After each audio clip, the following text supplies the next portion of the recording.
장거리 공대공 미사일의 완전한 국산화. 이 한 문장은 지금 KF-21의 현재와 미래, 그리고 한국 전투기 산업 전체의 운명을 관통하는 핵심 문장이다. 많은 사람들이 KF-21을 두고 아직은 미완성이다, 무장이 아쉽다, 실전 검증이 부족하다라는 말을 쉽게 던져왔다. 하지만 이 평가의 본질을 끝까지 파고 들어가면 결국 하나의 질문으로 수렴된다. 한국은 과연 전투기의 핵심 무장을 스스로 통제할 수 있는 나라가 되었는가? 기체를 만드는 능력과 무기를 지배하는 능력은 전혀 다른 차원의 이야기다. 전투기는 날아다니는 플랫폼에 불과하다. 진짜 힘은 그 플랫폼에 무엇을 달 수 있느냐, 그리고 그 무장을 누가 통제하느냐에서 갈린다. 지금까지 한국 공군의 전력 구조를 돌아보면 답은 명확했다. 기체는 점점 국산화되어 왔지만 결정적인 순간마다 무장은 외산에 의존해야 했다. 공대공 미사일, 공대지 미사일, 공대함 미사일 어느 하나도 완전히 자유롭지 않았다. 정치적 변수 하나, 수출 허가 하나에 작전 개념이 흔들리고 수출 계약이 무산될 수 있는 구조였다. 이 한계가 가장 적나라하게 드러나는 순간이 바로 수출 시장이다. 전투기를 산다는 것은 단순히 비행기를 사는 것이 아니다. 전쟁을 수행할 수 있는 하나의 시스템을 사는 것이다. 그런데 기체는 한국산인데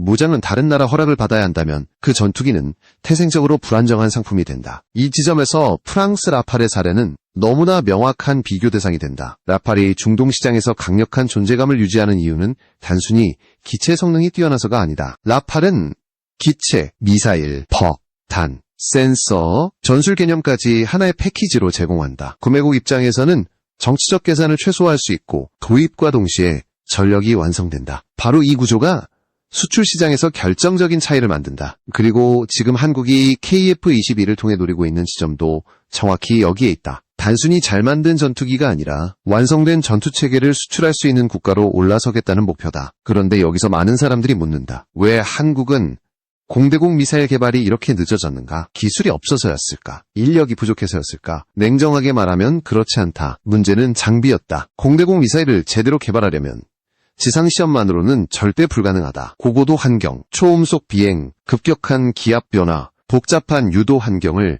실제와 거의 동일하게 재현해야 한다. 이런 시험 설비들은 상상을 초월할 정도로 비싸다. 단순히 몇 대 장비를 들여오는 수준이 아니라 국가 단위 투자가 필요하다. 하지만 당시 한국군의 현실은 냉혹했다. 공대공 미사일 예비 물량 자체가 절대적으로 부족했다. 선택은 둘 중 하나였다. 미래를 위한 시험 설비에 투자할 것인가, 아니면 당장 써야 할 실전 미사일을 확보할 것인가. 군의 선택은 너무나 현실적이었다. 당장 필요한 무장을 먼저 확보했고 그 결과 국산 공대공 미사일 개발은 뒤로 밀릴 수밖에 없었다. 이 선택이 전략적으로 틀렸다고 말하기는 어렵다. 다만 그 대가가 지금까지 이어져 왔을 뿐이다. 만약 국산 공대공 미사일 개발이 2년, 3년만 더 빨랐더라면 그림은 완전히 달라졌을 것이다. KF-21 양산 일정에 맞춰 기체와 무장이 동시에 국산화되는 장면이 펼쳐졌을 가능성이 크다. 그렇게 됐다면 KF-21은 지금보다 훨씬 강력한 글로벌 경쟁력을 갖췄을 것이다. 하지만 지나간 선택을 붙잡고 있을 단계는 이미 지났다. 중요한 것은 현재다. 지금 이 순간 한국은 더 이상 선택의 기로에 서 있지 않다. 국산 공대공 미사일 개발은 선택지가 아니라 필수 코스가 되었다. 이 흐름을 놓치면 KF-21은 끝까지 이런 평가를 벗어나기 어렵다. 기체는 훌륭하지만 무장이 아쉽다. 이 한 문장은 수출 시장에서 치명적이다. 반대로 이 과제를 돌파하는 순간 KF-21은 완전히 다른 급의 전투기로 재평가된다. 단순히 라팔의 대체제가 아니라 라팔이 장악하고 있던 시장 바로 옆까지 위협할 수 있는 존재가 된다. 그래서 지금의 국산 공대공 미사일 개발은 단순한 무기 개발 사업이 아니다. KF-21 이라는 플랫폼의 운명을 결정짓는 분기점이다. 출발이 늦었던 것은 사실이다. 하지만 목표는 처음부터 작게 잡히지 않았다. 따라잡자는 발상이 아니라 처음부터 세계 최상위권 성능을 노리는 구조로 방향이 설정됐다. 특히 한국형 신형 단거리 공대공 미사일은 기존 개념을 단순히 확장한 무기가 아니다. 명목상 사거리는 40에서 50km급으로 알려져 있지만 개선된 추진체와 에너지 관리 개념 덕분에 상황에 따라서는 중거리 미사일 역할까지 일부 소화할 수 있는 잠재력을 가진다. 이것은 조금 센 단거리 미사일이 아니라 공대공 교전 개념 자체를 유연하게 만드는 무기다. 그리고 이 단거리 미사일을 넘어서는 순간 이야기는 본격적으로 달라진다. 장거리 공대공 미사일 영역으로 들어가면 덕티드 램제트라는 단어가 등장한다. 이 기술을 제대로 구현한 공대공 미사일은 현재 기준으로 사실상 미티어가 유일하다. 러시아도 중국도 이 영역을 따라잡기 위해 시도하고 있지만 기술 장벽은 여전히 높다. 덕티드 램제트는 단순히 로켓을 더 크게 만드는 문제가 아니다. 연소, 제어, 공기 흡입, 고속 안정성, 에너지 유지라는 복합 기술이 동시에 요구되는 영역이다. 미티어가 수십 년의 개발 끝에 완성된 이유가 여기에 있다. 그리고 한국은 여기서 멈추지 않는다. 단순히 미티어를 따라가는 것이 아니라 그 이후를 염두에 둔 목표를 설정했다. 보론 연료, 나노 알루미늄 분말을 넘어 지르코늄을 활용한 전력 증폭 개념까지 검토되고 있다는 점은 이 개발이 단기 프로젝트가 아니라는 것을 보여준다. 만약 이 개념이 현실화된다면 추진력, 지속력, 종말 교전 에너지에서 기존 체계보다 한 단계 위의 성능을 기대할 수 있다. 이것은 단순한 수치 경쟁이 아니라 공중전의 판을 바꾸는 요소다. 이 모든 이야기가 왜 중요한가? 이유는 단 하나다. 앞으로의 공중전에서는 전투기의 기동 성능보다 미사일의 에너지와 정보 지배력이 전투 결과를 좌우하는 비중이 점점 더 커지고 있기 때문이다. 그리고 KF-21은 지금 바로 그 전환점 한가운데에 서 있다. 공중전의 주도권이 미사일로 넘어간다는 말은 결코 과장이 아니다. 과거에는 전투기의 기동 성능이 승패를 가르는 핵심 요소였다. 누가 더 빨리 돌고 누가 더 급하게 상승하며 누가 더 늦게 속도를 잃느냐가 곧 생존과 직결됐다. 하지만 현대 공중전에서는 이 공식이 점점 힘을 잃고 있다. 이유는 단순하다. 교전거리가 기체의 기동 한계를 훨씬 넘어섰기 때문이다. 이제 전투기는 직접 쫓아가서 싸우는 존재가 아니라 센서와 미사일을 통해 전장을 통제하는 지휘 플랫폼에 가깝다. 이 변화의 중심에 있는 것이 바로 장거리 공대공 미사일이다. 특히 덕티드 램제트 방식의 미사일은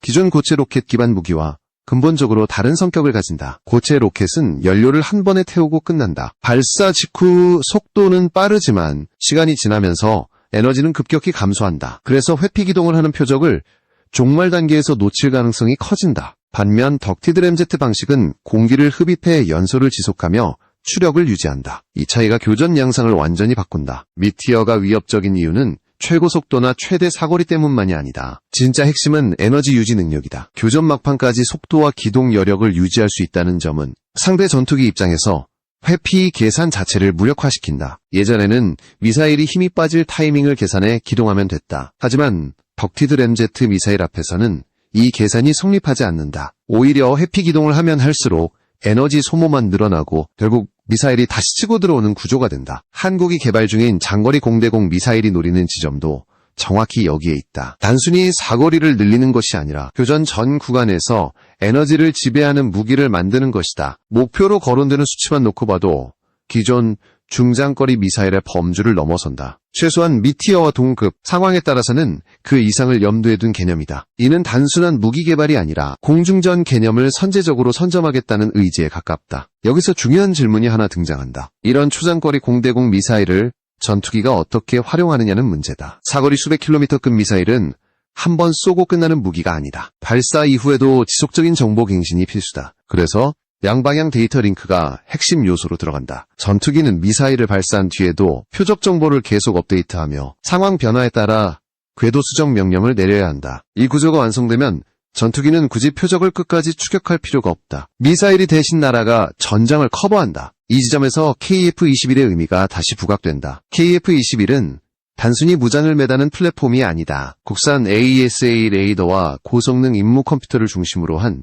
통합 전투 체계를 지향한다. 레이더의 신호 처리 능력, 데이터 링크 처리 속도, 전술 정보 융합 능력은 장거리 공대공 미사일 운용의 전제 조건이다. 이 중 하나라도 부족하면 초장거리 교전은 그림의 떡에 불과하다. 그래서 국산 미사일 개발과 국산 레이더 개발은 분리된 사업이 아니라 하나의 묶음으로 움직일 수밖에 없다. 이런 관점에서 보면 최근 진행된 실사격 시험의 의미는 단순한 성공 여부를 넘어선다. 레이더 탐지, 추적, 교전, 판단, 미사일 발사, 데이터 링크 연동이라는 전 과정이 하나의 시스템으로 작동했음을 보여주는 증거다. 이 시험은 그동안 따라다니던 의문에 대한 답변이기도 하다. KF-21의 공대공 능력은 이론에 머물러 있는가? 아니면 실전 단계로 넘어갔는가? 실사격이라는 결과는 그 질문에 매우 분명한 답을 던졌다. 하지만 공대공 무장만으로 전투기의 가치가 완성되는 것은 아니다.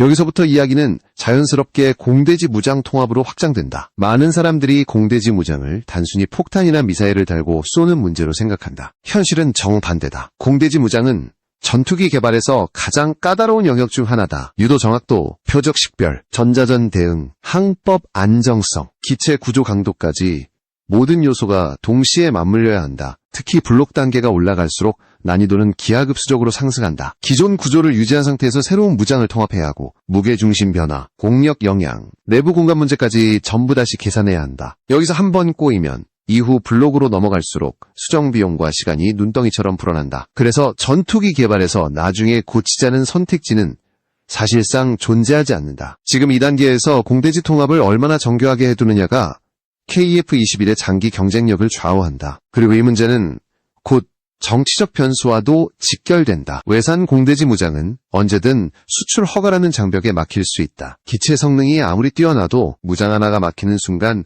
수출 계약은 흔들린다. 그래서 국산 공대공 미사일과 국산 공대지 무장을 동시에 완성하겠다는 전략은 단순한 기술적 목표가 아니다. 전투기의 운용 자유와 수출 주권을 확보하겠다는 선언에 가깝다. 이제 KF-21은 선택의 시간이 아닌 검증의 단계로 들어가고 있다. 공대공에서 증명된 통합 능력을 공대지 영역까지 확장할 수 있느냐, 그리고 이 모든 무장을 하나의 전투 체계로 묶어 실전에서 보여줄 수 있느냐. 다음 단계의 이야기는 바로 이 지점에서 시작된다. KF-21의 무장 통합 이야기를 이어가다 보면 결국 미국이라는 변수로 시선이 옮겨갈 수밖에 없다. 현대 전투기 시장에서 미국의 영향력은 단순한 기술 공급자를 넘어선다. 특히 무장 통합 영역에서는 사실상 보이지 않는 규칙이 존재한다. 미국은 자국 무장을 외국산 레이더나 항전 체계에 연동하는 것을 극도로 제한해왔다. 이 원칙은 오랜 시간 유지되어 왔고 수출 시장에서도 수없이 많은 사례로 확인됐다. 대표적인 예가 중거리 공대공 미사일 암람이다. 암람은 전 세계적으로 널리 쓰이지만 아무 전투기나 마음대로 달아서 쓸 수 있는 무장은 아니다. 미국산 레이더가 아닌 체계와의 완전한 통합은 매우 까다롭고 경우에 따라서는 사실상 불가능에 가깝다. 이 제한은 단순한 기술 문제라기보다 정치적 통제 수단에 가깝다. 무장을 통제한다는 것은 곧 작전 능력과 수출 권한을 통제한다는 뜻이기 때문이다. 이런 구조 속에서 한국 전투기가 겪어온 현실은 명확하다. 기체의 성능이 아무리 좋아도 무장 통합 단계에서 미국의 승인 여부가 결정적인 변수가 되어왔다. 이 문제를 가장 잘 보여주는 사례가 바로 FA-50이다. FA-50은 예외적으로 미국 무장 통합이 비교적 원활하게 진행된 전투기다. 이유는 단순하다. FA-50은 미국산 레이더를 채택했기 때문이다. 레이더부터가 미국산이니 미국 입장에서는 무장 통합에 대한 통제권을 유지할 수 있었다. 그래서 FA-50은 AIM-9X와 암람 통합이 가능했다. 하지만 이 구조가 모든 시장에서 그대로 적용될 수 있는 것은 아니다. 나토 국가나 미국과 정치적으로 밀착된 국가에서는 통할 수 있지만 중동이나 기타 지역으로 가면 이야기가 완전히 달라진다. 미국 국무부의 수출 승인이라는 관문을 넘어야 하고 정치 상황에 따라 언제든 결과가 바뀔 수 있다. 실제로 특정 국가에 대한 무장 수출은 전쟁 상황이나 외교 관계에 따라 극단적으로 달라져 왔다. 이 지점에서 KF-21은 FA-50과 완전히 다른 길을 가고 있다. KF-21은 국산 AESA 레이더를 중심으로 한 독자 체계를 선택했다. 이는 기술적 자립이라는 측면에서는 큰 진전이지만 동시에 미국 무장 통합이라는 측면에서는 훨씬 까다로운 길을 택한 것이기도 하다. 많은 사람들이 이렇게 말한다. KF-21에도 암람을 달아주면 되는 것 아니냐. 하지만 진짜 문제는 암람 그 자체가 아니다. 국산 레이더와 암람을 완전히 연동하도록 미국이 허락하느냐. 이 문제가 핵심이다. 만약 미국이 제한적인 허가만 내린다면 어떤 일이 벌어질까? 미사일은 달려있지만 운용은 제한되는 반쪽짜리 무장이 된다. 전술 운용에서 자유도가 떨어지고 실전에서 장점을 온전히 살리기 어렵다. 반대로 미국이 전면 허가를 내린다면 게임은 완전히 달라진다. KF-21의 국산 레이더 성능이 제대로 빛을 발하게 된다. 이 레이더는 단순한 탐지 장비가 아니다. 고속 신호 처리, 다중 표적 추적, 전술 정보 융합까지 염두에 둔 체계다. 특히 이 레이더의 신호 처리 능력은 매우 중요한 요소다. 처리 속도가 빠를수록 더 많은 표적을 동시에 관리할 수 있고 데이터 링크를 통해 미사일과 교전 정보를 안정적으로 주고받을 수 있다. 이런 능력은 장거리 공대공 미사일 운용에서 결정적인 차이를 만든다. 레이더와 임무 컴퓨터가 충분히 뒷받침되지 않으면 아무리 사거리가 긴 미사일이라도 잠재력을 제대로 발휘할 수 없다. 그래서 한국은 결국 하나의 결론에 도달했다. 미국 승인에 전적으로 의존하는 구조로는 전투기의 미래를 맡길 수 없다는 판단이다. 이 판단이 국산 장거리 공대공 미사일 개발로 이어졌다. 미티어 통합 역시 하나의 선택지이지만 그것만으로는 충분하지 않다. 진정한 의미의 자율성을 확보하려면 설계부터 운용까지 완전히 통제할 수 있는 무장이 필요하다. 이 선택은 위험을 동반한다. 개발 비용, 기술 리스크, 시간 부담 모두 만만치 않다. 하지만 반대로 얻는 것도 분명하다. 무장을 스스로 통제할 수 있게 되면 전투기의 운용 개념 자체를 자유롭게 설계할 수 있다. 수출 협상에서도 주도권을 쥘 수 있고 정치적 변수에 덜 흔들리는 구조를 만들 수 있다. 이는 단순히 한 종류의 미사일을 얻는 문제가 아니라 전투기 산업 전반의 체질을 바꾸는 결정이다. 지금 KF-21이 서 있는 위치는 바로 이 갈림길 위다. 외산 무장에 의존하는 안정적인 길을 택할 것인가? 아니면 위험을 감수하고서라도 독자 노선을 완성할 것인가? 한국은 이미 답을 내렸다. 이제 남은 것은 이 선택을 실전에서 증명하는 일이다. 그리고 그 증명의 무대는 공대공을 넘어 공대지, 공대함까지 확장되고 있다. 공대공과 공대지 이야기를 지나면 결국 하나의 결론으로 수렴된다. 전투기는 더 이상 단일 임무를 수행하는 무기가 아니라 복합 임무를 동시에 처리하는 전장 시스템이라는 점이다. 그리고 이 복합성을 얼마나 정교하게 통합하느냐가 4세대와 5세대 그리고 그 이후를 가르는 기준이 된다. KF-21의 개발 과정에서 공대지 무장 통합이 유독 강조되는 이유도 여기에 있다. 공대공 능력은 이미 방향이 잡혔고 이제 진짜 관문은 공대지 영역이다. 공대지 무장은 전투기 개발에서 가장 난도가 높은 분야 중 하나다. 이유는 단순히 폭탄이나 미사일을 다는 문제가 아니기 때문이다. 공대지 임무에서는 표적 탐지, 식별, 추적, 유도, 타격 평가까지 전 과정이 하나의 흐름으로 연결되어야 한다. 이 과정에서 레이더, 전자광학 장비, 항법 장치, 전자전 시스템, 임무 컴퓨터가 모두 동시에 작동한다. 이 중 하나라도 어긋나면 명중률이 흔들리고 그 결과는 실전에서 바로 생존 문제로 이어진다. 특히 최신 공대지 무장일수록 요구되는 정밀도는 기하급수적으로 높아진다. 단순한 좌표 유도가 아니라 실시간 표적 갱신과 환경 변화 대응이 기본 전제가 된다. 전투기가 고속으로 기동하는 상황에서도 유도 오차가 최소화되어야 하고 전자전 환경에서도 안정적으로 작동해야 한다. 이런 조건을 만족시키려면 무장과 기체는 사실상 한 몸처럼 움직여야 한다. 그래서 공대지 무장 통합은 전투기 개발의 마지막 시험대라고 불린다. KF-21은 이 시험대를 피하지 않았다. 오히려 기존 계획보다 앞당겨 공대지 무장 시험을 본격화하는 선택을 했다. 체계 개발이 끝난 뒤 무장을 확장하는 방식이 아니라 개발 단계에서부터 공대지 능력을 함께 끌고 가는 구조다. 이는 개발 리스크를 키우는 선택처럼 보일 수 있다. 하지만 반대로 생각하면 나중에 고치기 어려운 문제를 미리 잡겠다는 의지이기도 하다. 전투기 개발에서 구조가 한 번 꼬이면 이후 블록으로 갈수록 수정 비용과 시간이 폭발적으로 늘어난다. 공대지 무장 통합에서 또 하나 중요한 요소는 구조 설계다. 무장의 무게와 크기, 탑재 위치는 기체의 공력 특성과 구조 강도에 직접적인 영향을 미친다. 내부 무장창을 염두에 둔 설계라면 문제는 더 복잡해진다. 공간 배치, 열 관리, 무장 분리 안전성까지 전부 고려해야 한다. 공중에서 무장이 떨어질 때 기체와 충돌하지 않는지, 고기동 상태에서도 안정적으로 분리되는지 하나하나 시험해야 한다. 이 과정은 단순한 실험이 아니라 수백 번의 계산과 반복 검증으로 이루어진다. KF-21이 진행 중인 공대지 시험의 성격도 여기서 분명해진다. 초기에는 기본적인 안전분리 시험이 중심이었다면 이제는 실전 환경을 그대로 옮겨놓은 통합시험으로 넘어가고 있다. 표적기를 띄우고 지휘통제소에서 실시간으로 정보를 공유하며 전투기가 표적을 지정하고 미사일 궤적을 추적하는 전 과정이 하나의 시나리오로 묶인다. 이는 단순한 발사 시험이 아니라 실제 전쟁 상황을 가정한 검증이다. 이런 시험이 중요한 이유는 명확하다. 전투기는 혼자 싸우지 않기 때문이다. 현대전장은 네트워크 중심으로 움직인다. 전투기는 지상 통제소, 다른 항공기, 무인기와 정보를 주고받으며 싸운다. 공대지 임무에서는 특히 이 네트워크의 완성도가 생존성을 좌우한다. KF-21이 공대지 통합시험에서 강조하는 것도 바로 이 부분이다. 무장을 얼마나 정확히 쏘느냐뿐 아니라 전체 전투체계 안에서 얼마나 매끄럽게 작동하느냐가 핵심이다. 여기에 더해 레이더와 항전장비 역시 공대지 임무 기준으로 다시 시험에 들어간다. 공중 표적에 최적화된 레이더가 지상 표적을 얼마나 정밀하게 분리해낼 수 있는지, 항전 장비가 타격 임무를 안정적으로 지원하는지, 조종사에게 전달되는 정보가 직관적인지까지 전부 다시 검증한다. 이 과정을 거치면 KF-21은 단순히 날 수 있는 전투기가 아니라 실제로 싸울 수 있는 전투기로 한 단계 올라선다. 중요한 점은 이 모든 과정이 단계적으로 진행된다는 것이다. 무리하게 한 번에 몰아서 시험하지 않는다. 검증된 능력부터 차근차근 전력화하고 각 단계의 결과를 다음 단계에 반영하는 구조다.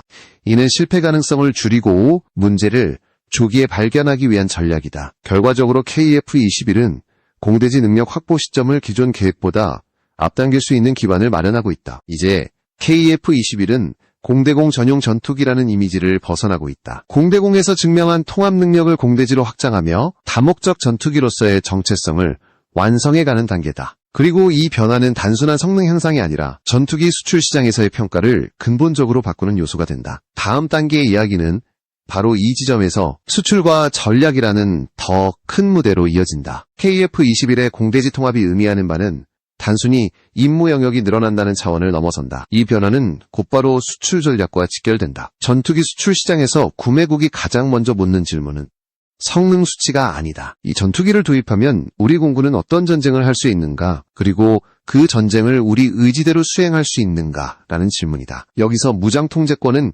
결정적인 기준이 된다. 기체 성능이 아무리 뛰어나도 무장 하나가 외부 승인에 묶여 있다면 그 전투기는 완전한 전력이 될 수 없다. 실제로 수출 협상 현장에서는 이런 사례가 반복돼 왔다. 특정 무장은 허가가 어렵다. 특정 국가는 승인 대상이 아니다. 라는 한마디로 협상이 중단된다. 이 순간 구매국 입장에서는 선택지가 급격히 줄어든다. 정치적 변수에 휘둘리는 전력은 장기 운용을 전제로 한 군사 투자에 어울리지 않는다. 그래서 완성된 패키지를 제공할 수 있느냐가 곧 경쟁력의 핵심이 된다. KF-21이 노리는 지점은 바로 이 완성형 패키지다. 국산 공대공 미사일, 국산 공대지 미사일, 국산 공대함 미사일을 단계적으로 완성하고 이를 전투기에 완전히 통합하는 구조다. 이렇게 되면 전투기와 무장을 묶어 하나의 시스템으로 수출할 수 있다. 구매국은 기체만 도입한 뒤 무장 문제로 고민할 필요가 없다. 도입과 동시에 전력화가 가능하고 운용 개념 역시 한국과의 협력을 통해 함께 발전시킬 수 있다. 이 구조는 특히 기존의